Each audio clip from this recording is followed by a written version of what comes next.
Hey, hello everyone. Thanks for logging in this afternoon. I'm Rob from Oakson, and Jared is also here from AOS. And we have a great presentation for you today. We'll get started momentarily. There are a couple of people that are having some challenges getting in, so I'll just delay a little bit here as we roll into this afternoon's topics. So today we are going to talk about Perc-Rite Drip Dispersal as a concept, but more specifically how it's been implemented in Vermont. And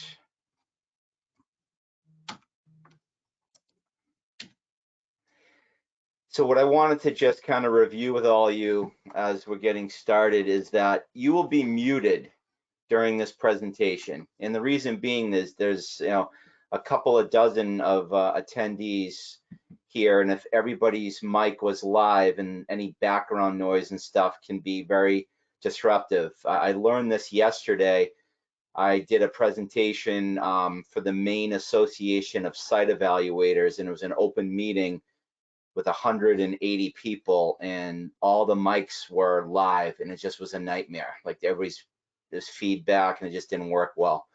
But the good news is you have a dashboard at your disposal, top right-hand corner of your screen, and there's a question tab there. So you can anonymously ask a question. Your name isn't going to be listed. It's not even going to be to the group. I, myself, or Jared are the only people who can see it, and we will read it aloud at the appropriate time. Some of your questions may be addressed through topics later in the presentation, and we'll hold on that. Sometimes it might be perfect timing, and we'll just let it go right then at the moment. So the first thing we're going to do is we are going to poll everyone. I want to ask a couple of questions just to get a sense of your needs and whatnot. So the first question is, what is your role in wastewater? Do you design or engineer systems? Are you an installer? Are you a homeowner or developer?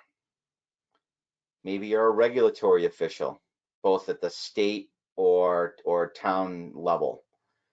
Are you a system operator, meaning do you provide operation and maintenance as your main service? So we're just about there. So I'll give another 10-15 seconds.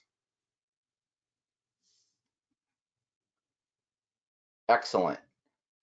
We are 93% designers, so that's fantastic. Next question. What is your experience with Perc-Rite Drip Dispersal? This webinar is your first exposure. Maybe you know a little bit about the system, but you're here to learn more. You've been involved in a project before. Maybe you've been involved in multiple projects before. Or you're just here for the CEUs. And the good news is that we have been approved for 2 CEUs, whereas for the last several years, we only were allowed 1. Well, they finally realized that we're not here to sell, but we're here to teach. So you're getting 2 today, so congratulations. All right, now closing this poll, about a third of you, this is your first exposure. About a third of you know a little bit about the system. Then we have a smaller contingent that have worked on projects before, and only 1 of you are here for the CEUs. So fantastic. So I'm going to close that out. And at this time, I'm also going to kill my webcam because you don't need to see my face or Jared's face throughout the whole presentation, so you can get it full screen. So as an introduction, Perc-Rite Drip Dispersal is a national product. So it is not just distributed in Vermont or other New England states for that matter, but for the purpose of how it's brought to the region, Oakson is the New England distributor of Perc-Rite Drip Dispersal. And then in Vermont, we have Advanced On-Site Services that is your local dealer. So if you have questions about Perc-Rite, you can reach out to either Oakson or advanced on-site services, and you're going to get the same great support. But there is a little bit of an hierarchy there. So as we get closer to the approval and installation part of the project, you'll be dealing mostly with advanced on-site services. Maybe in the conceptual thing or questions, you may start with Oakson, but you cannot falter either way. So Perc-Rite is distributed in all 6 New England states, and we have approval letters in all 6 New England states for the discharge of both primary, effluent, or in Vermont, filtrate, so effluent with treatment. On the Oakson.com website, there is a really cool interactive map on the home page. So if you just go to the home page and scroll down a little bit, it's like almost like a Google map. This is a snapshot of the northern Vermont area, and you see green dots and you see some blue dots. These represent systems that have been installed in Vermont, in northern Vermont. If you were to actually click on the dot, it brings you more information. It'll actually bring you into a satellite image that you can zoom all the way in nice and close and see the site where a system has been installed. And then there's a pane on the left that gives you some more information: when it was built, the quality of effluent that's being discharged, how many gallons per day, and even some site pictures. So if you're a designer and you have a client who's kind of, wanted to know, is this really used a lot? Am I the first person going to be having the system in the state? You can direct them right to the website, or you yourself, if you want to do some research, you can see what there is out there for projects. So what are some of the advantages of Perc-Rite? And a lot of these advantages are going to be gone over in a lot of detail throughout the presentation. So you can just kind of scan through on your own here. But the overall thing is we are basically equivalent in size to a bed. So we're not going to be a huge footprint. We're going to be right in line with what you're accustomed to. What's interesting though is that we can be as shallow as 6 inches, below grade. So it's a very shallow application. You can use all levels of treatment. You can follow the contour of the land, so you don't have to make it a flat site. So you can really work well with different types of contours. We're all about preserving trees and the landscape. So there's a lot of advantages here, and that you'll find throughout the presentation that these will be expanded upon in more detail. So let's talk about some exciting projects that we've worked on in Vermont so far. So the first one is a little bit of a teaser. So this is Bromley Mountain in Peru, and this is actually not a year-round system or something that is being utilized right now. We had a testing.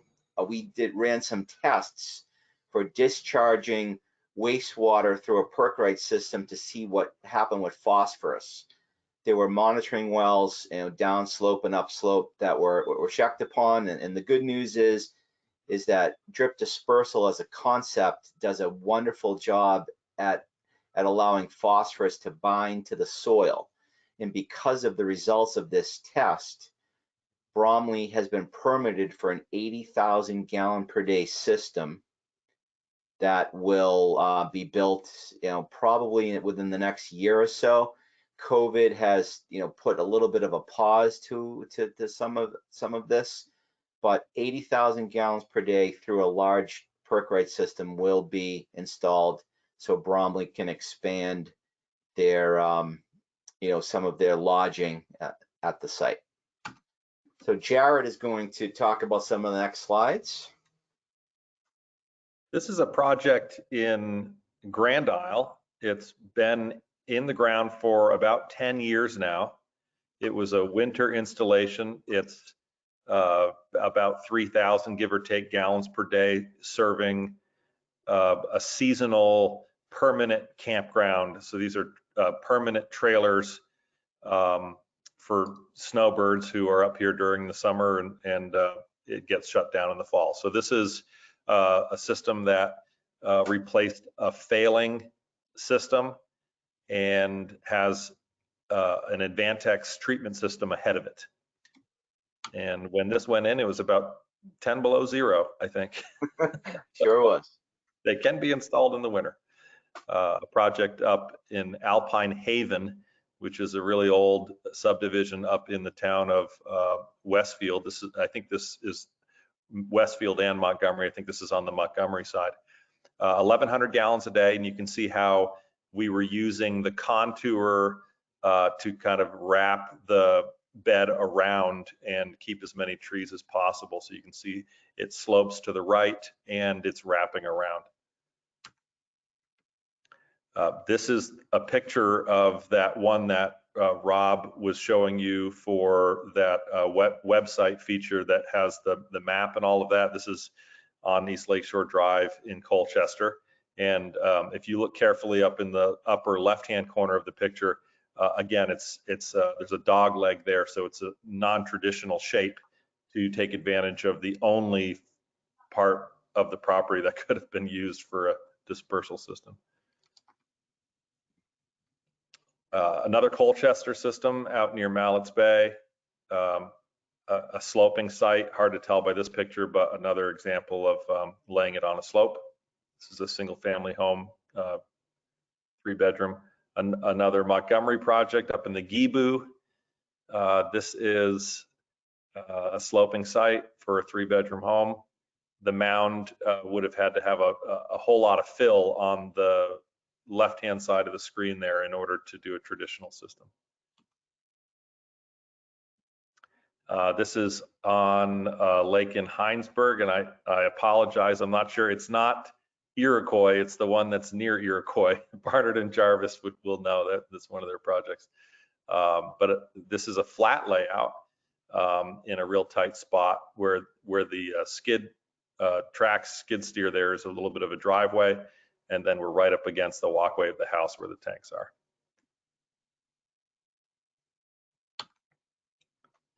So we'll just go over the concept here so that we can all be on the same page with regard to the equipment and the layout. This is depicting suburban South Burlington or whatever with a whole lot of activity in the front yard, in the backyard. So we'll just go through the different structures here. We use a septic tank always. And in some cases it's 1,000 gallons, some cases it might be a 1,500 gallon tank. And then of course on your bigger systems, it's gonna just go up with flow. Septic tank then goes to a pump station. And your pump station, that's where all of the emergency storage is. So we like to see 1,000 gallon pump station on 2 to 3 to 4 bedroom designs, and then up from there. The hydraulic unit is where all of the filtering happens, and that's where the solenoids are. It's where we can direct flow from the pump out to the field and back. And typically that hydraulic unit is either right next to or on top of the pump station tank, and we'll go over that in a bit. When we talk about what's going on in the drip field itself, we're going to refer to a single line of tubing as a run. A series of runs we'll refer to as a lateral. And then if we have a series of laterals, we'll call it a zone. Most of the time on a single family home design, we'll have a single zone, but we'll go into a little bit later why we might have 2 separate zones. We have a pump supply line feeding the hydraulic unit, and then a line that goes out from the hydraulic unit to the field that we call the supply line, or sometimes we call it the force main, and that feeds a manifold. Yeah, Jared, I just want to point out that this representation doesn't really show those manifolds, and that supply line is buried below frost. Just kind of hard to do it in a 3D perspective here, but it's more like a traditional pressure distribution where you feed down low, then you come up and feed the tubing itself. So Right, good point. And then a return line brings water back periodically back through the hydraulic unit and then back into the septic tank through a gravity return line. I don't know if it'll show that. It will show that. Yeah, that's usually an 1.5 inch line that goes from the hydraulic unit back to the septic tank. That's because periodically and not very often, the system scours the drip tubing to get all of the potential slime or biological growth out of the system, and then sends it back. And of course, we don't want that to go right back into the pump station. We'd rather have it go into the septic.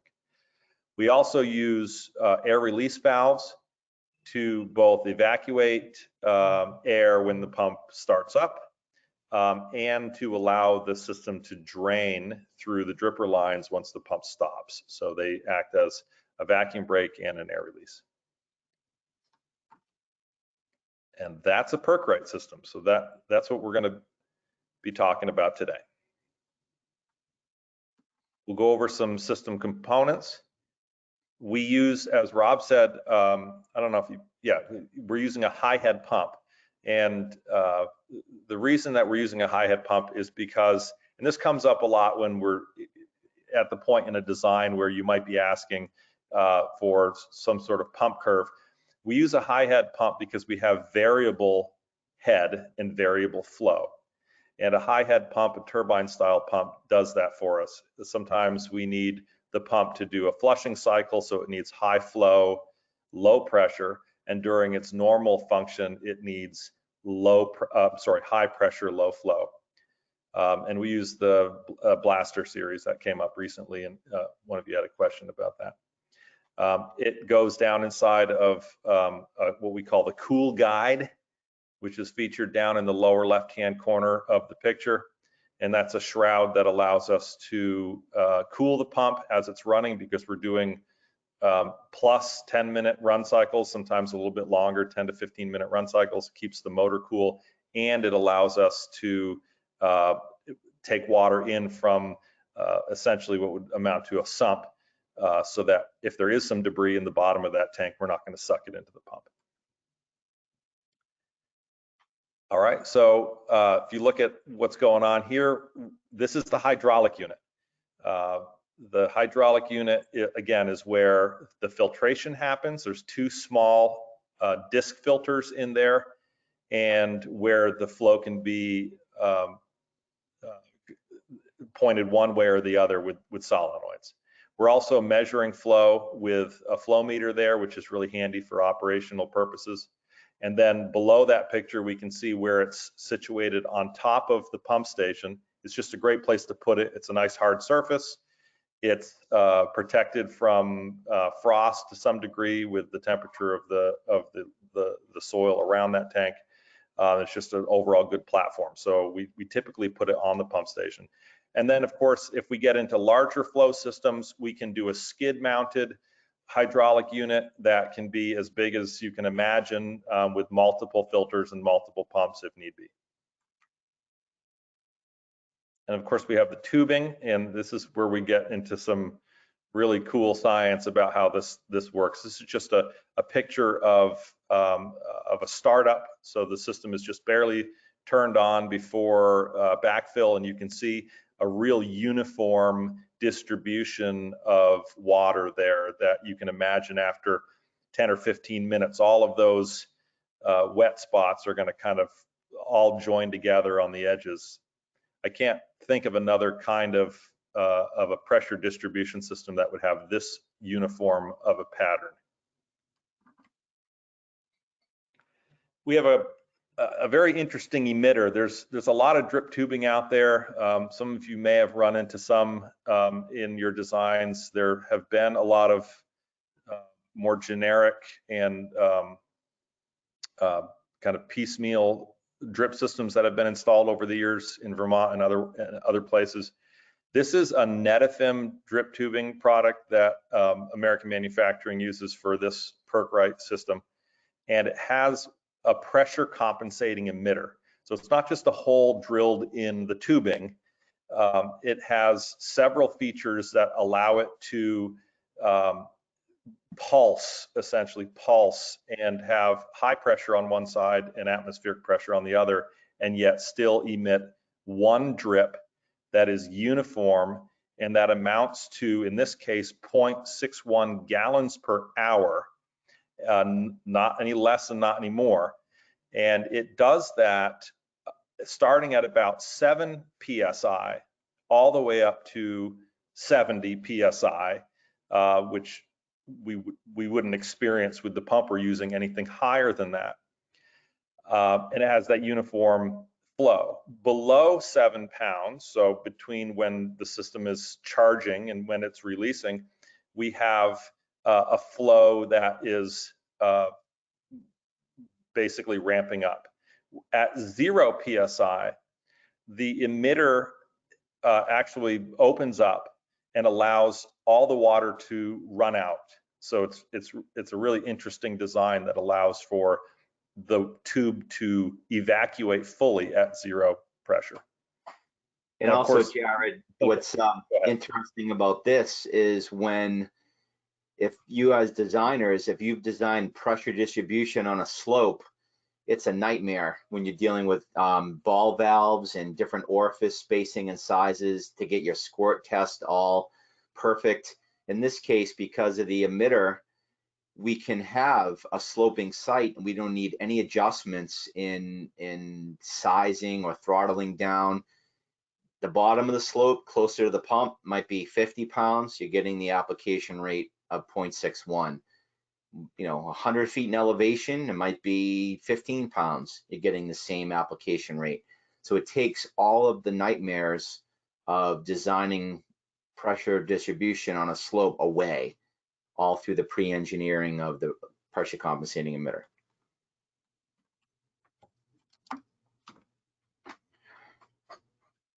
And there's the live action shot right there of the tubing turned up on its side so that you can see it. And you can see that where the orifice is around it on either side, you can see it's kind of bubbled out a little bit. And that's that pressure compensating emitter.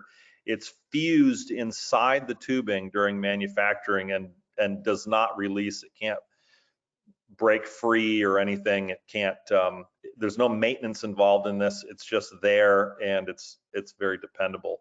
Rob will talk about at the end of the presentation about a system that's been in the ground for a very long time. We have 2 different ways to do the manifold. So Rob said, like a traditional mound or traditional pressure drills, we have to go below the frost. On the left would be how we would do it if we were going to have a flat layout, if we weren't installing our bed or our mound on a slope. And on the right, that's how we would do it if we were on a slope, and where the pipes all come together at the midpoint of that picture on the right is where the return and the supply lines come up out of the frost zone vertically up into a box, and we'll show you that in a minute. And then, so if you look at that picture, the middle of that picture would be higher in elevation, and then the bottom of the picture is the lowest point in elevation. So it's all running downhill essentially. So 2 different ways to do the manifold. And for design purposes, you can actually go to Oakson.com and download, you can actually put in your bed size, and you can download a DWG file of the specific manifold that you need for the project. We can walk you through that as well. The control panel itself on the left would be a typical residential control panel with the red strobe light on it. That would be mounted on a pedestal near the system or on the side of the house or a building within eyesight or within earshot of the system, so that for ease of maintenance. And then on commercial systems or larger flow systems, we can do custom control panels with SCADA, with touchscreen interface, with bells and whistles, intrinsically safe, lockout, anything that you can imagine or that you would want in a custom control panel. American manufacturing can do that for us. Well, let's talk about the installation. I like to start with a meeting with yourselves, the excavating contractor, the homeowner, whenever possible, if there is a homeowner. We can get all of the expectations straightened out and get everybody on the same page. So that would be the first meeting. The install itself is a single day event. Yeah, you can go ahead. And it's going to start with the contractor going ahead and getting the tanks in the ground and preparing the bed. And as soon as that happens, Dave or my crew or myself would show up with the equipment and go ahead and install it. Can you go back one, Rob, right there? Just so the one with the pedestal. Yeah, one more. Yeah, so this is a good picture of how we would want that pedestal. This comes up with electricians and with homeowners. The instinct is to put a control panel in a mechanical room or in a basement. And sometimes that's okay. With this system, we would really prefer it to be outside on a pedestal. And there's different ways, of course, to shade this from the public view and to kind of blend it in with the landscape.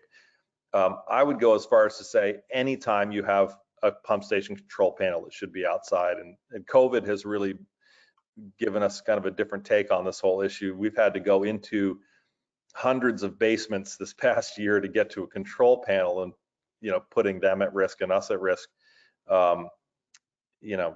Aside from that, it's a lot better to have it outside. If you put it in your design notes that the panel should be outside, all of these panels are NEMA 4X. They're rated for outdoor use.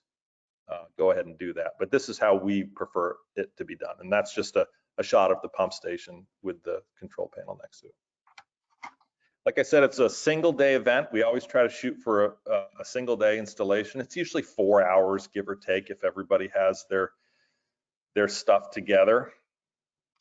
Like I said, the tanks and the bed need to be ready to go before we get there. That's just a good shot. That's a system down in Ferrisburg on not Button Bay, but whatever, Converse Bay maybe, right next to the Basin Harbor. Just a typical flat layout there, 18 inches of sand. So they're going to rake it flat for us, and then we're going to get up on there and start laying our drip tubing out. This is cut in the field. We bring it in on a roll, and then we cut it and tape the ends to keep any sand out of it. And you can see in the picture on the left where the pipes are coming up out of the frost zone inside of 2-inch rigid insulation box. That's going to be charged all the time.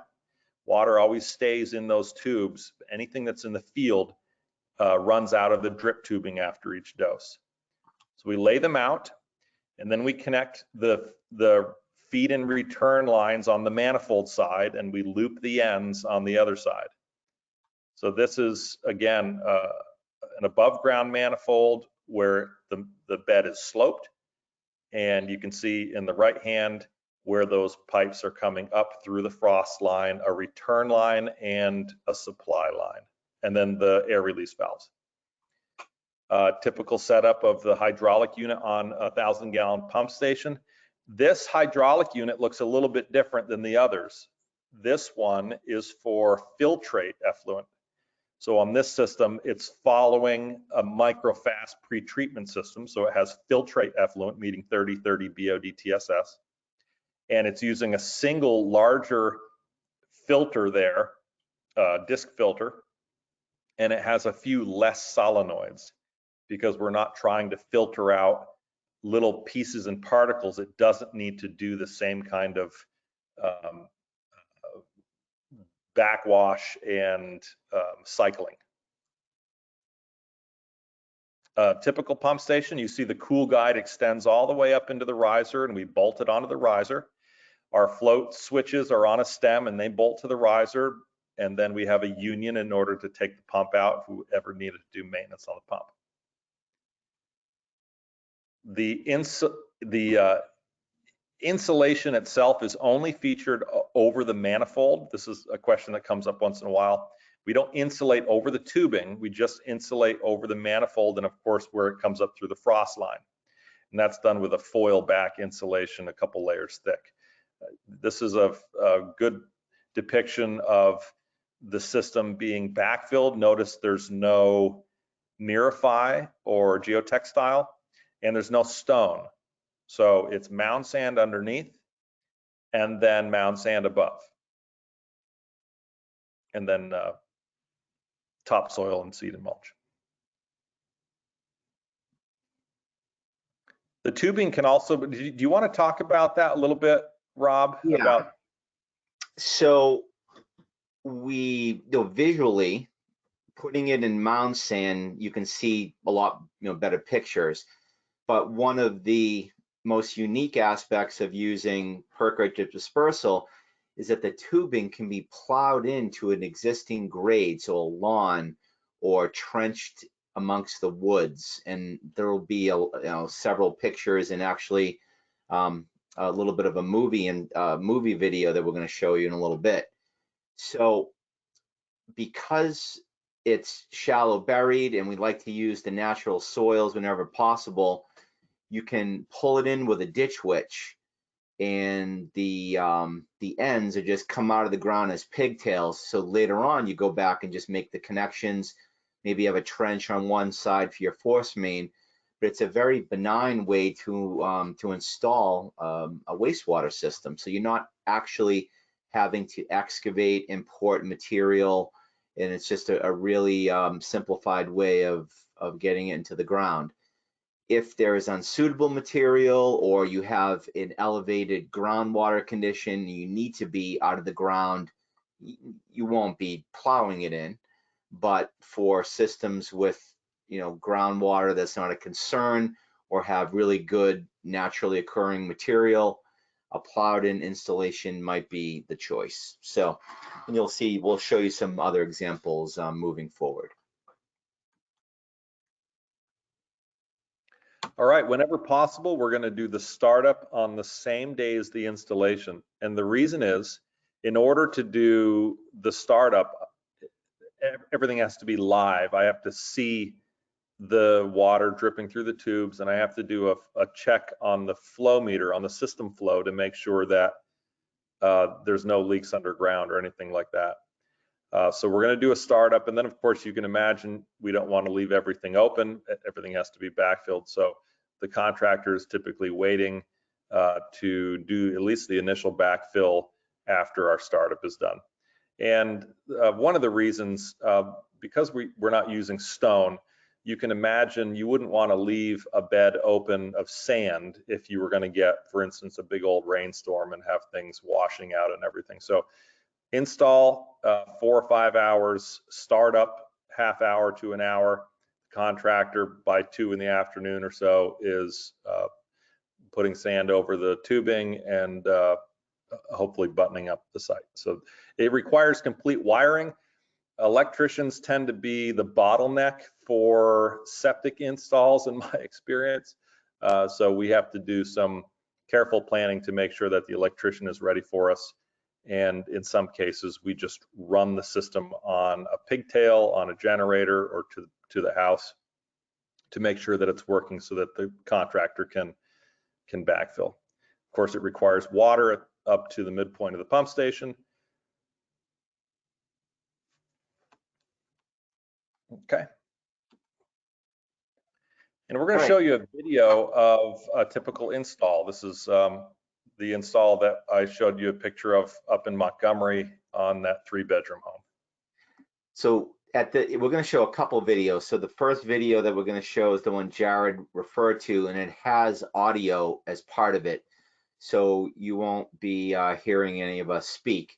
Then after that, we're going to show you a couple of other videos that do not have audio that I will narrate for you and kind of describe what's going on. So here is the first video.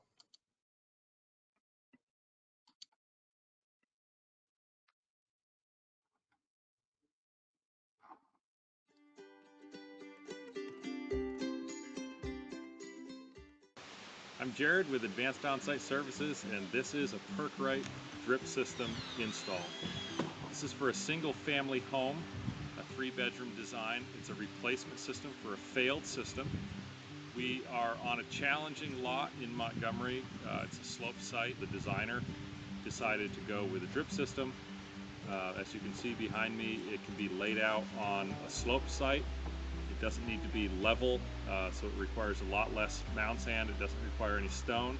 It doesn't require fabric, and it's a relatively shallow bury system to take advantage of the root system of plants in order to really effectively deal with the effluent. This is an effluent system. It's not a pre-treatment system. So it's raw septic effluent going to the drip system. We'll take you around and show you a few of the components.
I decided to move into the mountains about a year ago, and in the fall I came to the property.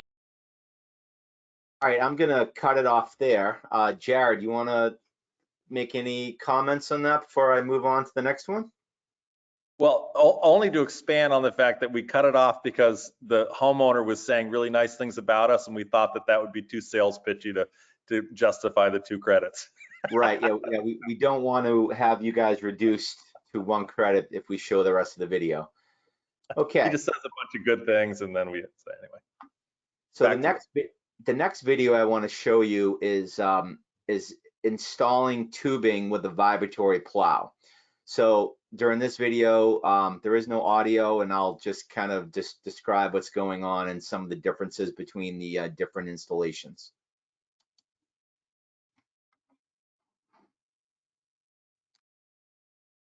So here is a ditch witch pulling the tubing through a lawn application.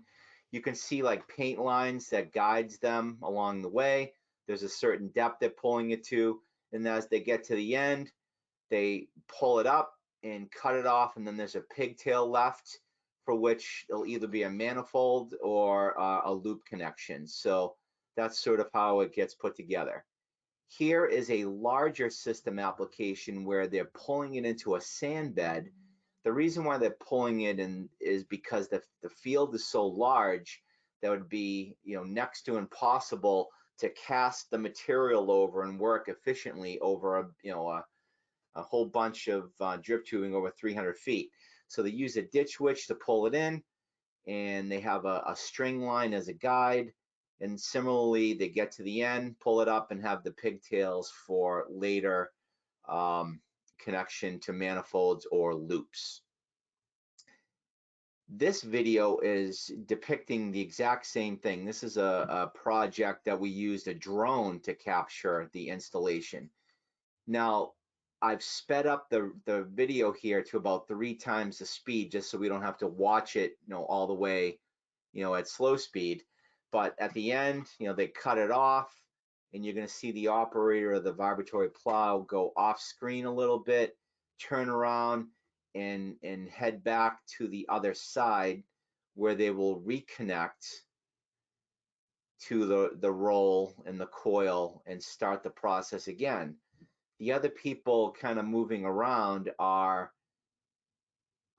moving the stakes to the next set so they can guide it, and also they're kind of tying in the loop connections as they go.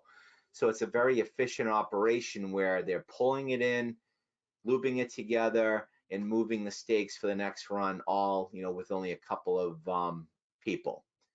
So this system had enough tubing for 6,000 gallons per day, and it was installed in 5 hours. So it's a very efficient application. So the last, this is kind of the end of the line here for this video. So we'll fly the drone a little closer and give you a good view.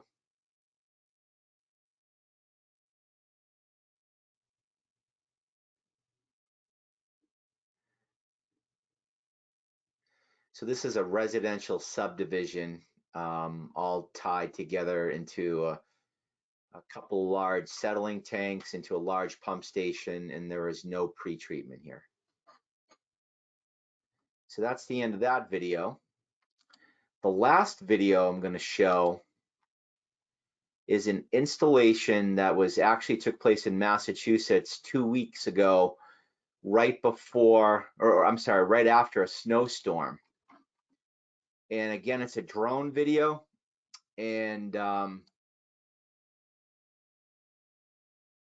what we're doing with the drone videos is basically COVID has forced us to do things a little differently. We don't have a lot of in-person meetings anymore. So by using the drone, we're trying to have it as a teaching tool. So we're flying over projects, getting great perspectives of the drip field installation, the pump station installation, and it's capturing it for either, the regulatory folks that might not be able to come to sites anymore because of COVID.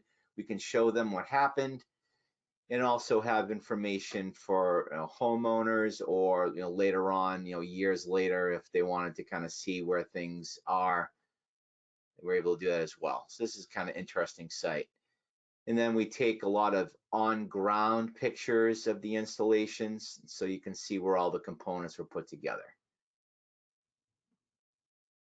Here is the manifold being installed with those insulated boxes, and the tubing laid out as well. So, we're trying to do things better all the time, and the drone has certainly been a new tool for the toolbox. So back to the presentation. So Jared, back to you. Well, operation and maintenance has always been our bailiwick. Aside from doing the Perc-Rite sales and installations, we are an O&M company. So this has been just an extension. The O&M portion of this has just been an extension of what we do every day. We are the authorized service provider for Perc-Rite, as listed on, with the state. And we do those routine inspections beginning at 3 to 6 months, depending on the time of year when it gets installed. And then around the 1-year anniversary, and then annually thereafter.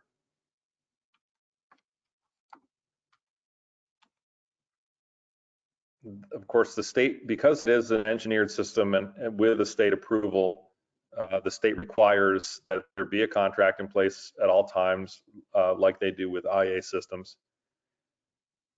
and they're requiring the service provider to submit the report electronically now. The state has upgraded their system to an electronic reporting system on the owner's behalf or on the permit holder's behalf.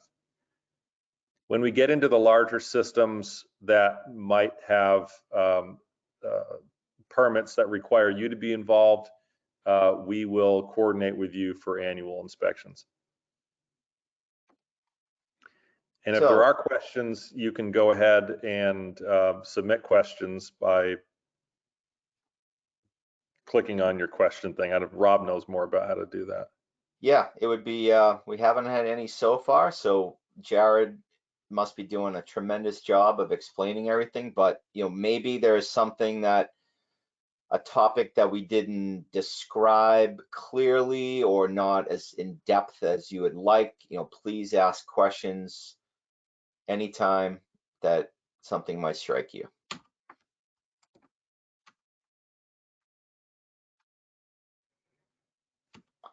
So let's go through a design. Jared, yep, back to you. All right, so let's just review a little bit. There are two types of Perc-Rite systems approved in Vermont, or I should say applications. There's the application that follows pre-treatment, a filtrate application that is just kind of written, always has been written into the rules that whenever you have 3030 BOD-TSS, you can put a drip system after it, and the state doesn't so much get involved as far as the approval goes. But we do have the approval letter and the approval for use with septic tank effluent, which is significant because we're the only system available that can do that. And it's because we have the hydraulic unit and we have an engineered system that allows for the capturing and backwashing of small particles that would otherwise clog drip tubing. So we conform with the rules, and we can be used for new construction or repairs. We are often used in situations where there's no other possible solution. And a good percentage of the systems we put in Vermont have been really challenging sites. I would challenge you as designers to give me an easy project. We are last chance university, right? I challenge you to give me a real easy project, but so far they've been really fun, challenging sites, and for good reason. All right. All right, so we've just gone through another approval. This one here is just a picture of our last approval that expired in June, but we do have an active approval now. And like I said, it's for septic tank effluent, and of course we can also use it for filtrate. And the drip field size is, as Rob alluded to, same. When we say same as a bed, we're using the term bed pretty loosely. We understand that there's all sorts of different shapes and sizes for dispersal fields, but basically there's no specific rules about any special rules about the size. It's just whatever you come up with your bed size or your mound size or your trench size or whatever, we can fit in there. Class 1 and B designers, of course, as of a couple of years ago, can now design drip systems. So that's good.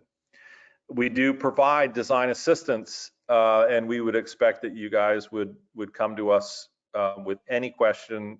It's quite often that I'll get a design that's 75% done maybe, and they'll ask, Jared, can you review this? Does it need anything? And we'll go back and forth and tweak it. If it's your first design, we will walk you through the whole process, and we'll do that for as long as you feel until you're comfortable. There's no charge for that.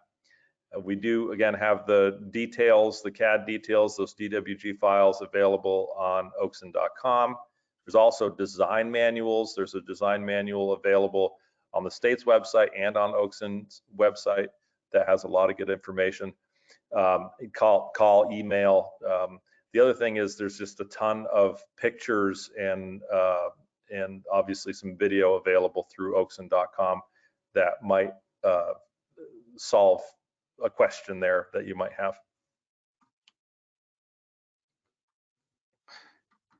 So on part of the dashboard on this presentation, the Vermont design manual has been uploaded for you. So if you'd like to download it through this portal, you can do so. It's called the handout number 1. It's also on the website on the resource page that Jared described. Along with the design manual, there's a written installation manual. There are also YouTube videos that go into a little more depth than the one that we showed for Jared's site. And the reason why we didn't show the other ones, they're about 15 to 20 minutes long each. And each one shows a site, but also dives into a certain installation component, talking about manifolds, talking about building the pump station. So if you have some time and want to learn some more, the video resources are available for you. So back to you, Jared. Okay. There are 3 easy design steps. First, calculate the footprint using your loading rates. That's all you guys. That's your specialty. We're going to help you determine the amount of tubing to be used and the spacing between tubing. That second step there, some of it is like an art and some of it is like we have to follow certain rules. One of the certain rules that we have to follow is we have to, in most cases, enter and exit the system in the same corner or in the same area of the bed. Again, in most cases, we can break this rule if we have to. It just keeps everything tight. We can use one force main that way. And because of that, we have to go down and back to the same location, which means that instead of having 5 runs of tubing, we're going to ask that you design 6 runs of tubing, or instead of 9 runs, we would have you design 10 runs or 8 runs. So there's some things there that will help you with. If you give me a shape and a length and a width, then I can tell you what we should have for spacing or how many runs or how many laterals. And then the last step is to determine the manifold system to feed the drip. And again, you can go to Oakson.com and type in your bed size and it'll spit out a manifold for you. Most of the time, and this is completely up to you, but just in my experience, you don't have to provide that much detail to get an approval, to get a permit. But I know that most of you are really detail oriented. It keeps things nice and clean. We can get you the exact manifold call out that you need for your design. Yeah, Jared, just to expand on that, it's it kind of goes without saying that I know AOS are very skilled out in the field. That's kind of where your foundation is, and Oakson as well. We are very much understand the processes of installation, working with equipment, and being efficient out in the field. So when we look at designs, we're looking at it from the perspective, yes, A, it's compliant, but B, how challenging would this be to build for an installer? And then what we do is say, you know what, if we added 1 more run of tubing here and maybe spaced them a little closer, the manifold will be so much easier to build and then maintain, and be sustainable, rather than just, kind of just getting it on paper. So we're thinking it through to a level so for the installer to not have to really pull his hair out in order to build something. So that we're thinking all of that when we're working with you to put a design on paper. So before we go into an example, we have some questions. So thank you very much. Jared, this is kind of a softball one for you. and because you were just talking about it, but the question was, how do you size the square footage for an in-ground system? And some of the pictures that we showed on some of the Vermont examples showed trees fairly close to the sand bed. Is that okay? And if so, why? Right. So your square footage is really going to be your design based on the amount of bedrooms, your design flow, and your soils. So whatever you come up with for a square footage, we're going to work with you on. When it comes to obstacles like trees, for instance, we can be within 2 feet. That's our maximum, is our I guess our minimum, if you want to call it that. We can be 2 feet from the edge of the tubing to the trunk of the tree. So if you had, for instance, a tree, and we'll show an example a little bit later of a tree in the middle of a bed, you would have to obviously deduct the area around that tree 2 feet square, essentially, so 2 by 2 by 2 by 2, all around that trunk, and add it somewhere else. So we can get close, but we can't technically count that area that we're not going to be dripping in. Having said that, there is overlap of the wetting zone around the orifice. So you can imagine that we're going to be out at 1 foot plus of actual wetting around each orifice. So you could probably make the case that although the tubing is 2 feet out, you're still utilizing probably a foot closer to that obstacle. Right, and then the person who asked that question, Jared, had a couple follow-up questions that I'll answer for you. So, more specifically, when dealing with a ditch witch and spacing of the tubing, what counts as leaching area? And kind of circling back to sizing a system, a piece of tubing for a drip dispersal tubing has area. We get credit for about 1 foot on either side of that piece of tubing. So when you're dealing with pulling it into existing grade and you're working around obstacles, and by not having to dig out a field and import a sand or fill material, we may end up having a larger footprint that would be required for a strip out. But that's okay. If your site can handle a larger area, what we do is we calculate the amount of tubing based on what your bed footprint needed to be, and know that we get 2 square feet for every linear foot of drip tubing. So now we know how much tubing needs to go in the ground. Now we install it at your site based on, okay, we need a minimum of say 420 feet. And maybe it's spaced out a little bit more here or there because there's a cluster of trees we're working around. But the bottom line is, at the end of the day, we're having the requisite amount of drip tubing installed if it were spaced evenly in a bed, but it could be bigger in your footprint. So I think that's the basis of the question that was being asked.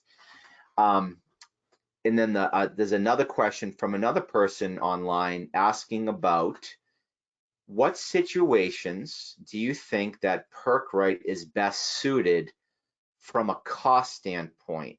So Jared, I know you've worked on a lot of projects where an engineer has specified a Perc-Rite system and then also specified something else, and allowed a contractor to price it out to see what the best result is. And maybe the more conventional system might have had a larger mound or a different footprint.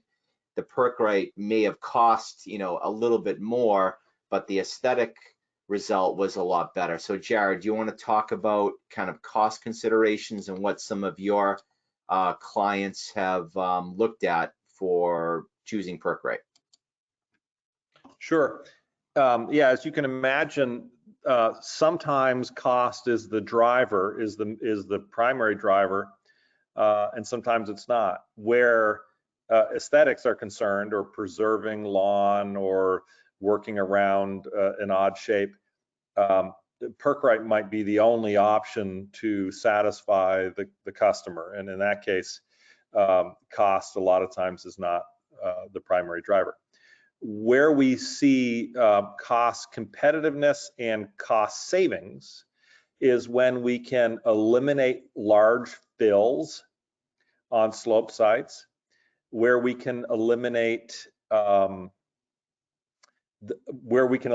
pre-treatment. Sometimes you'll have a site where you can do a straight septic tank effluent Perc-Rite system because you can utilize some area where you would not have been able to with a traditional mound, so that you would have maybe designed a half-size mound with a pre-treatment system. So we can be competitive there, and again, and cost savings. And then when you get into those really large mounds in clay soils in Addison County, where you're just going to end up saving a ton of money on additional topsoil, on additional stone, on additional sand to have a fully conforming mound. What I've just described really fits into that single family home, 2 to 4 bedroom, 2 to 5 bedroom scenario. When we get up into larger flow systems that are approaching 1,000 gallons a day, 6, 7 bedroom, commercial systems that are going up higher, small community systems, then we start to see a real savings, because as we go up in flow, the cost per gallon is low, so we start to save money almost exponentially when we get into really high flow. So for your 1,000, 2,000 gallon a day system, if you have just a septic tank effluent to a drip on a huge mound, 150-foot mound or something, you can imagine how much you're saving. And we have to go back to the fact that this is a shallow bury system. So remember, no stone, and a minimum of 6 inches of material over top of the tubing to final grade. Whereas a traditional mound, you're up in the 12 to 14 inches of material. So I hope that answers the question. The bottom line is it all depends what the driver is. Sometimes we're cost competitive with the alternatives. Sometimes we are more expensive, and sometimes we are less expensive. Yeah, in summary, if it's a residential couple bedroom house, we need a pump. That's part of our system. We need a control panel. So the cost of the goods is always going to be more than a traditional system. Where you factor in aesthetics and fill is where sometimes the balance is. So we may be more expensive sometimes, but that might be okay based on the result of what the other outcome would be. Certainly on any system that would require pressure distribution or larger systems, I've had engineers tell me that anything of that scope, if an engineer is not considering Perc-Rite, is a disservice to their clients, because that's where they're saving a lot of money and adding the flexibility in. So something to think about. Another question that talked about for plowed in installations near and around trees or vegetation, they asked about root intrusion, and I'll take that one. So the whole premise of distributing effluent through irrigation tubing started as an agricultural purpose in the deserts of the Middle Eastern countries. So they would pipe treated wastewater from the cities into the desert and grow crops. So the whole Netifim product is designed to work around roots.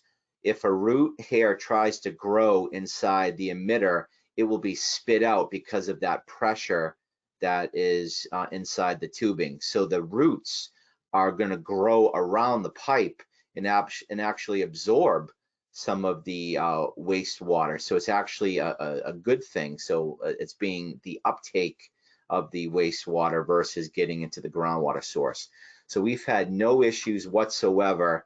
We've had Perc-Rite in New England for over 15 years, not a single instance of root infiltration. And the first Perc-Rite systems were installed in 1990 and are still active to this day. So there is no issues with root infiltration whatsoever. Question, Jared, good one. What is the minimum amount of sand under the tubing when the system needs to be constructed above natural grade? Well, again, that's going to go back to your design criteria for the site for separation to whatever your separation to seasonal high groundwater usually, or to ledge or whatever. So the minimum under the tubing, I would say, if you give me, I use 6 inches. Anything less than 6 inches of sand is difficult to rake out and to make flat. So for instance, if you had a site where you had plenty of depth to seasonal high groundwater, and you wanted to build it above grade or at grade or whatever on top of the ground, you plowed your soil like the picture that we saw of the one down at Basin Harbor, and then put 6 inches of mound sand down to enough to rake flat over top of that plowed soil, then we could build our system on top of it. I hope that answers the question. Right, yeah, the correct answer is right around 6 inches, and for different reasons. If you had an at grade or a slight mound, perhaps you need to strip out some of the organic layer anyway and create a mound a few inches that would be below existing grade and 1 or 2 above. So that gives you your 6 inches. The other thing to consider is whenever we're installing the tubing, whether it be plowed in or in a mound situation, we want to have it be in its own layer. We never want to install tubing at the interface of 2 different soil types or 2 different layers. So having 6 inches of mound sand above a nicely scarified layer below is definitely the way to go for proper operation and allow that infiltration through the different layers of soil. So thank you very much, everyone. Great questions. It really helps add depth to a lot of these topics. So, Jared, you want to talk about Westmore? Yeah, so this is a system on a single family home, a 4-bedroom, new construction right on the shore of Willoughby off of Old Route 5. It's really steep, as you can see with the contours. They used clean solution pre-treatment system. And so you can see, if you just look down through here, they had an application rate of 1.2 gallons per day per square foot. And so they ended up able to do a pretty small system, a 306 square foot system, and they packed it right into the woods there. And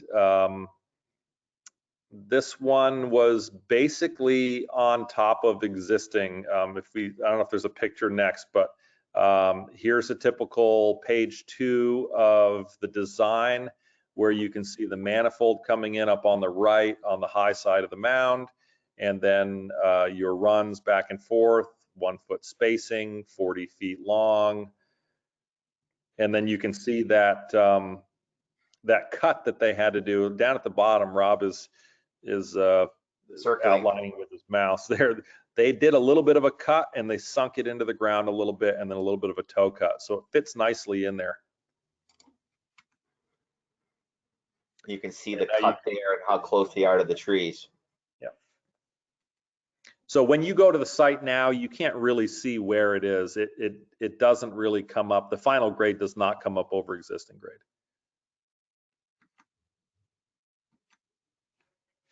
So I'll talk about this one a little bit. So what's interesting about this example is it's a commercial, I believe it's a medical building, and they didn't have great soils and had other issues environmental issues to stay away from.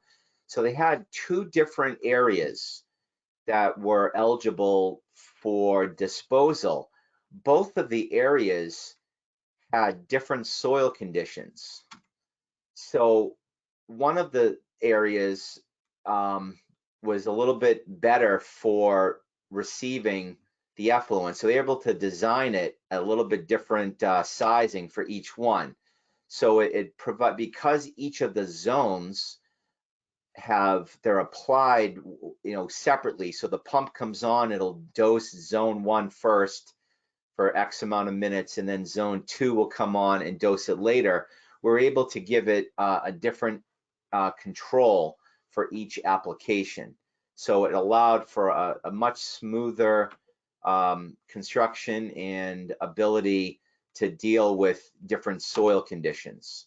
And so here's just an example of the profile for the mound layout, and it was a very nice result. And we see that a lot in larger systems all over New England, where because of the nature of whether it be a residential subdivision or a commercial setting, where there are pockets of soils throughout the site that can be utilized for disposal, or if maybe it's a residential subdivision where houses are built in different areas, and then you're distributing the wastewater to different pockets, that the soil conditions change. And because Perc-Rite has an exact application and can zone it off differently, we're able to take advantage of the different loading needs for the different types of soils.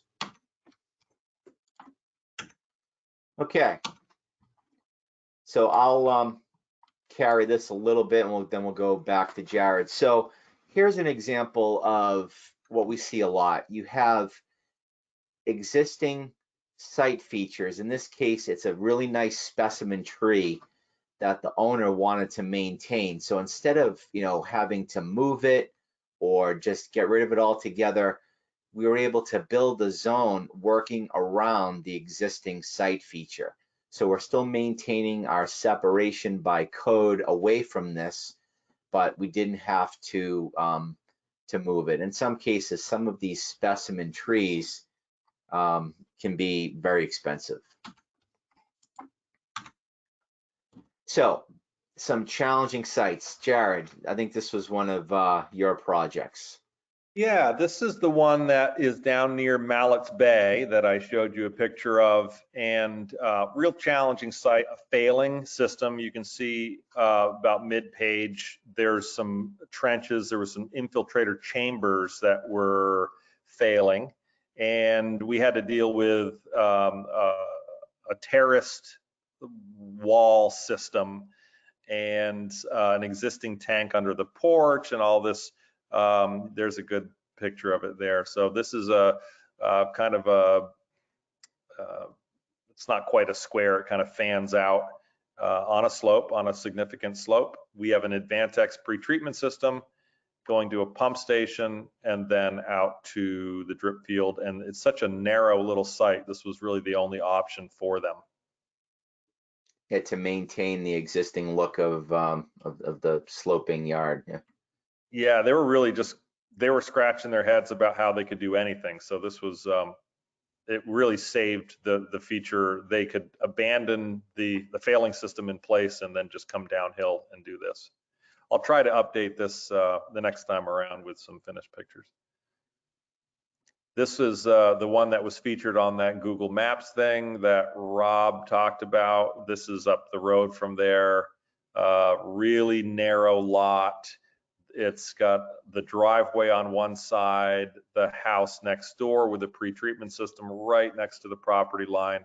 The only place on the property for a replacement system was their only little spot of lawn, which had some trees, some shrubs that had to be saved and replanted. And this was that dog leg system that I showed you. I don't know if there's another picture, Rob. Yeah, and all the neighbors have bottomless sand filters, right? And they just didn't want right. So this was going to be a bottomless sand filter, and they just said, "Hey, is there any other option? Because we see the neighbor's bottomless sand filter, and we don't want one."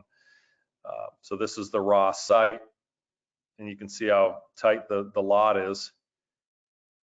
That's where the failing system was. So they dug out the failing system. If you can see right beyond the last tank, you see some of that black soil there. They dug all that out, put in 3 tanks there, a septic tank, biomicrobics microfast tank, and a 1,000-gallon pump station. So all of that packed into a tiny little area. And so they did all that first, and then we backed out and did the field last under the cover of darkness. It was a long day.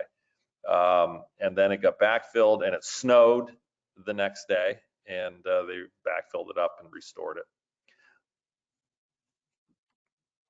So I'll talk about this one. This is not in Vermont, but it could be based on the way it's constructed.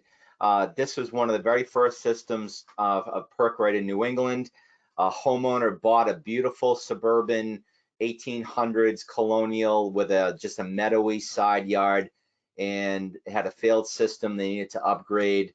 And they were like, there's no way we want to strip this out and put one of those big vent pipes and ugly things in the middle of this beautiful colonial period property. So the engineer showed them the Perc-Rite option, and they jumped in with both feet. You can see them pulling a piece of tubing in between a cluster of trees. You can see the pigtail there at the very bottom of the screen. And then they're going to pull in another run to the left in between another cluster of trees. So the overall footprint was probably 3 times what a bed system would be. But because there was no excavation, no stripping of material, no tree clearing, the site looks exactly the same as it was before they installed the system. So it was just a huge, huge win for this beautiful property. Here's another example on a river where they pulled the tubing in and had a little bit of disturbance where the manifolds were. But again, imagine a big, huge mound overlooking, you know, the bay or a river or a lake. It's just not what you want as a homeowner at these types of properties. So because Perc-Rite has the minimum cover of 6 inches, it blends nicely into existing grade, even when you have to remove unsuitable materials. So in this case, the parent material, there was a lot of fill that had to be taken out. Mound sand was brought in, the tubing was staked down, and then reestablished to the exact same finished height as was before. If anything else were here, if you needed to have a bunch of stone in chambers or a bottomless sand filter, or you know, anything else, it would have left either a scar or a big bump in the side yard. We have another question coming in, but I'm going to bump it ahead a little bit. Here's an example of a system where it needed a repair. You have a porch and steps that were to access the side yard. Imagine if you had to build a mound there, you'd have to redo the whole deck. But in the case of Perc-Rite and a pre-treatment system, the side yard was left intact and unchanged. Preserving trees. Jared, you want to talk about this slide a little bit? Sure. Well, this is a finished picture of the Sunset Cove project up in Grand Isle. So this is their view between the lake and the first line of trailers. This is their view. It would have had to have been probably 14 inches higher, creating a big lump there. Before you go any further from this picture, if you look on the trees in the background, there's a curious mark on those trunks. And what that is every spring there is, it's not quite a flood, but typically every spring the lake comes up and gets the lower part of that toe of that mound floods out. They actually have a rule in their permit that they can't occupy the place until the lake is below 99 feet. Now, in addition to that, in 2011, when we had the big flood, the big spring flood, the entire drip system was underwater, and it survived that. And so that's a testament to the hardiness of the components. The hydraulic unit and everything was fully submerged in water for, I don't know, a month or however long it was. And what strikes me about this project is what I remember heading into it. This was what, 2011, I think, Jared, or no, 2010. It went in 2010, yeah. It flooded the first year. So working with the design team on this, they said to us, we just want to let you know that this site, this community has had to replace the septic system 4 times in the last 23 years already, and you're next. So we walked into it knowing, okay, you know, this is not exactly a great site for wastewater disposal, and it's because of the nature of the proximity of the lake flooding. And we're proud to say that, you know, 11 years later, that they're still on the same solution and very happy with the result so far. Let me expand on that, Rob. And this is just an anecdote if we have time. I just got off the phone 2 days ago with the new president of the association, and she was just making contact with me and had some questions about budgeting and seasonal shutdown procedure and this sort of thing.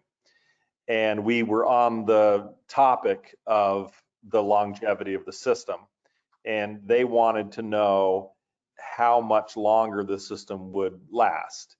And so we kind of had this interesting conversation about the expectation of any on-site wastewater system lasting 30 years and what it takes for them to last 30 years. And you know, basically what I said, and the truth of the matter is, a lot of systems that we maintain are at the 20-year mark now, or getting close to the 20-year mark. And I think the old adage of, you know, an on-site system lasting 30 years is probably inaccurate, because we do annual maintenance and because there's such strict design standards. I think it's reasonable to say that a properly designed and maintained system can last indefinitely with proper maintenance and upgrades where needed. And the discussion kind of went to, well, what if we have to dig the system up and replace it? And I said, we can do that. We can dig the top off and replace it if needed. So. And that segues to a question from the audience. Have you seen failures? And if so, you know, what is the cause? And the honest answer is, you know, we haven't seen failures. And the reason is this system is installed in the upper oxygen rich soils where the bacteria and microbial activity is not anaerobic. So we're not trying to create a biomat. The bacteria is not coating themselves and making slime and causing the clogged pores of soil, and that slows down and provides treatment. It's the exact opposite. We are a fluid handling system. The microbes in the upper soils are allowing this to have soils that will be receptive for years and years. And earlier I talked about systems installed in 1990 that are still working to this day. So we are at the 30+ year mark for Perc-Rite. Now that's in Pennsylvania and Virginia, but not very different than what we do in New England. So because it's an aerobic rich soil disposal application, you can expect, you know, longevity coupled with that operation and maintenance component, and have a real, you know, lifelong solution. So hopefully that answers your question. So wooded applications, you can see here we have a trencher on a skid steer where there are flags in the woods. They're going to trench, cut in around the trees, put tubing in, and cover it back up. So that would be a wooded application. In a real extreme application, we have here the client didn't want a single sapling disturbed. So this is clearly not a Vermont application because we are closer than 2 feet, but it's a great example of what extents we can take and push the technology. Take a leaf blower, blow the leaves off to the back, get a couple of small spade shovels, dig some trenches, put the tubing in, rake it back over, connect it to your force mains, blow the leaves back, and you have a system that you would never know exists. And this particular system is a huge success and has been working flawlessly for many years in Connecticut along the Connecticut River. So basically, it's, you know, the waters that are flowing by this site have originated in Vermont. So an early example in Massachusetts, or it could be in Vermont because of how they offset it around the tree and built the zone and manifolds to allow that tree to thrive many, many years later.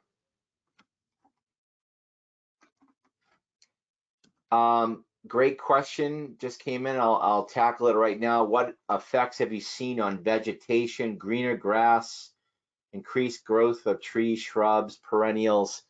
You know, I haven't noted much on the trees and shrubs and perennials. You know, typically we're not planting, you know, perennials and shrubs right over the tubing, just because we don't want to dig into it.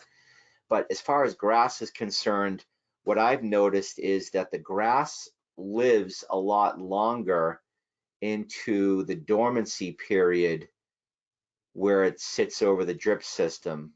So you may see in November and early December an area of your lawn that is thriving a lot longer because of the warm, nutrient-rich wastewater that's directly below the root system of that part of the lawn.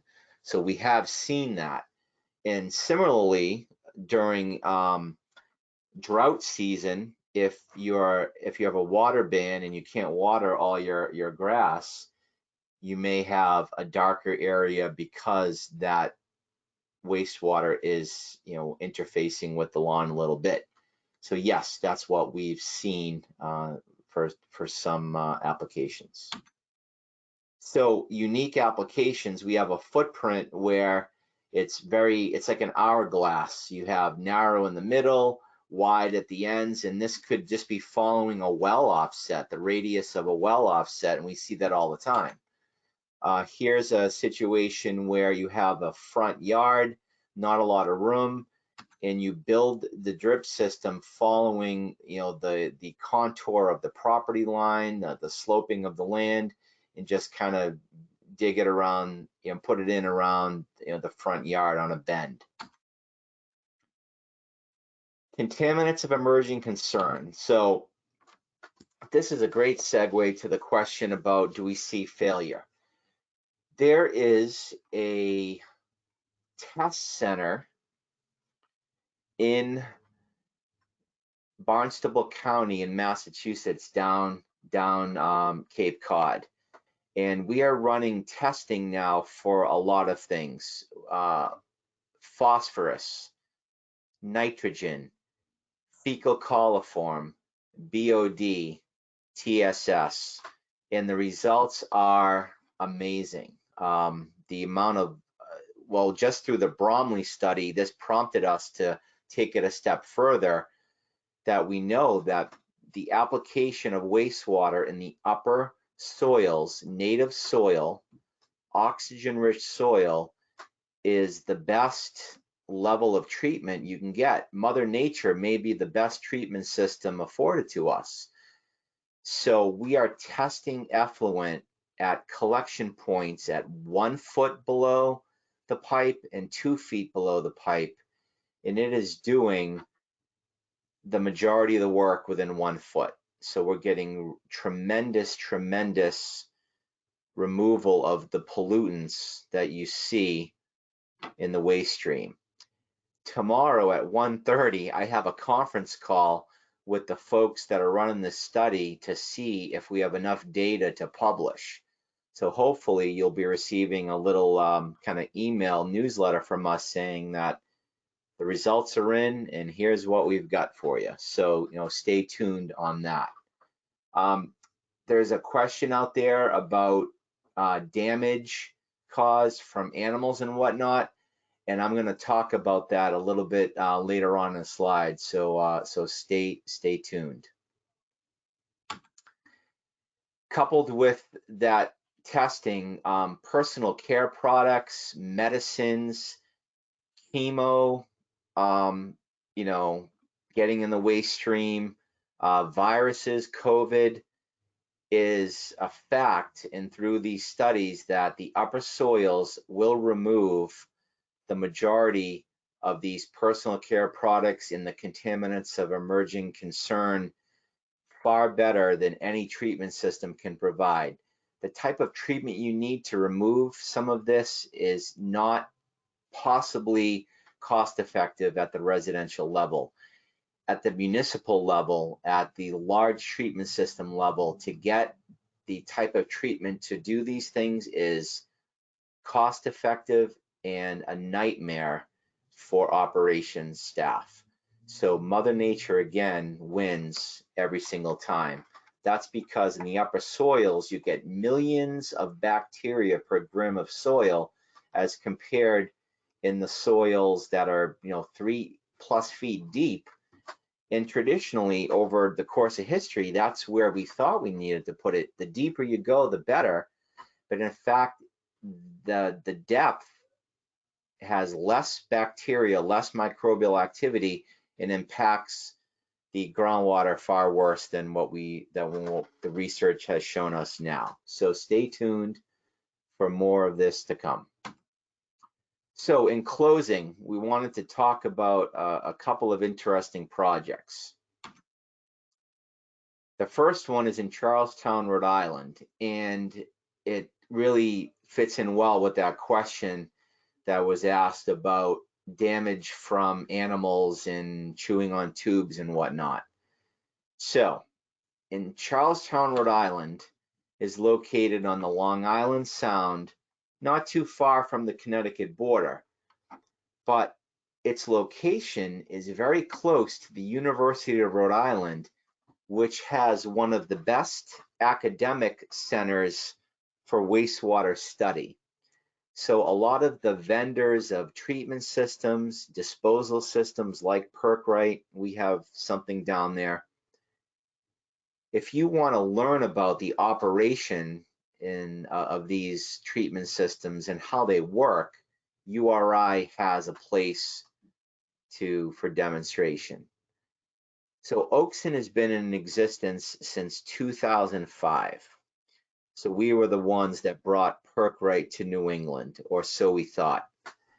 There's a homeowner who called me in March of 2020, right when the lockdown started, and said, hey, I'm having an alarm. I was wondering if you could help me out. I've only owned the house for 6 months, and I knew I had a system here with a alarm panel, and the alarm's going off. Can you help me out? I said, yeah, of course, no problem. That's what we do. What's your address? So he tells me I'm in Thomas Street in Charlestown, Rhode Island, and I look in my database and I'm like, hey, I'm so sorry. I don't have any information on your site. Perhaps you have a different drip technology. There are other ones out there, or perhaps it's something else. Our company, our manufacturer makes panels for pump stations that don't have Perc-Rite systems. And he said, no, I found these plans like in an old cabinet drawer that say Perc-Rite, that show tubing, that says American manufacturing. And that's how I found your number. I Googled American manufacturing and Perc-Rite, and Oakson came up, and Rhode Island's in New England, so I'm calling you. So I was looking at these pictures and I'm like, this is the unicorn. This is the missing link. This is the system I heard about but never knew where it was, that American manufacturing just gave a system, shipped it to URI, and said, yep, you can demonstrate this how you want. But URI didn't put the demonstration of the Perc-Rite system at their facility. The university owned a house in Charlestown that they actually built a real system for a house. And then they sold the house and lost track of it. So this system was built in 1998, was sold, passed hands a couple of times, and was being used for 20 plus years with zero maintenance. So I'm like, yes, yes, yes, I will be happy to come down free of charge. Just let me see what's going on here. So I went down to the site. The control panel, very similar to what we use today, just the technology has improved. And here's a picture of the hydraulic unit. Again, very similar to what we use today, just slightly, improved types of valves and whatnot. But to circle back to that question, can animals hurt the components? And in this case, the answer to the question is yes. We have a specification in our drawings, in our notes, and Jared, knows this as well, that we want the hydraulic unit to be bedded with some stone around the bottom of it, have the enclosure sit on the stone, and then backfill it with a little bit of stone. That's because animals can't burrow into the space and cause damage. In this case, animals burrowed into the hydraulic unit and chewed the solenoids off of the valves. So now the pump came on, the valves didn't open, and the effluent had nowhere to go. So I had in my, on my vehicle, new valves that within 2 hours, I had that system running again, and it was running flawlessly. The pump was working, 20 years old. The tubing was working great. The filters were back flushing. It was unbelievable. So the moral to the story is, even despite a lack of maintenance, the system is built for the long haul. It has durable components. Yes, maintenance is going to help, little problems exacerbate to big problems, but in this case, zero maintenance, a couple of parts, we're back in business. Now, that didn't answer the other question that the person threw out there was, will they bite the tubes? No, they don't bite the tubes because the tubes are empty at the end of every pump cycle. So there's really nothing for them to be drawn to. The valve box is warm and they want to kind of live in there, but the tubing itself, we've seen zero problems with biting through the tubing, and we have well over 1,000 systems in New England, and I can assure you, I haven't heard of it, or because we would have. So the moral of the story here is that owner has written one of 3 Google reviews for Oakson and gave us 5 stars for providing a great product. Now, the last interesting project I wanted to discuss before we wrap up here is in Maine, and it's in a location off the coast of Biddeford Pool called Wood Island. Wood Island is about a half a mile long, and at one end of it has a small dock, a small boat launch, and at the other end of it there is a lighthouse that was commissioned and built under the Thomas Jefferson administration. It dates back to 1803, so it's quite old. It's still there. The island is kind of like a barrier island where you have rock. It's just a lifted up off the rocks. So the only way to access the island is that small boat launch on the left. To get to the lighthouse, there is a boardwalk about 4 feet wide rickety as can be, and in many cases suspended 8 to 10 feet off the ground. And the site is covered in thorn brush and poison ivy and just, you know, stuff that's not maintained. The only part of the island that's maintained is the lighthouse. So here is the caretaker cottage in the original lighthouse. The lighthouse was maintained by the U.S. Navy and then the Coast Guard up until the 80s. They were granted an overboard discharge permit, so the caretaker, you know, lived there year round, can flush, and then the waste went over into the Atlantic. Once the Coast Guard relinquished the property, the overboard discharge was revoked, and the Friends of Wood Island, who wanted to turn this into a historic visiting center, had to come up with a solution in order to have a permit to have this as a landmark and visiting center. They had to do something below ground.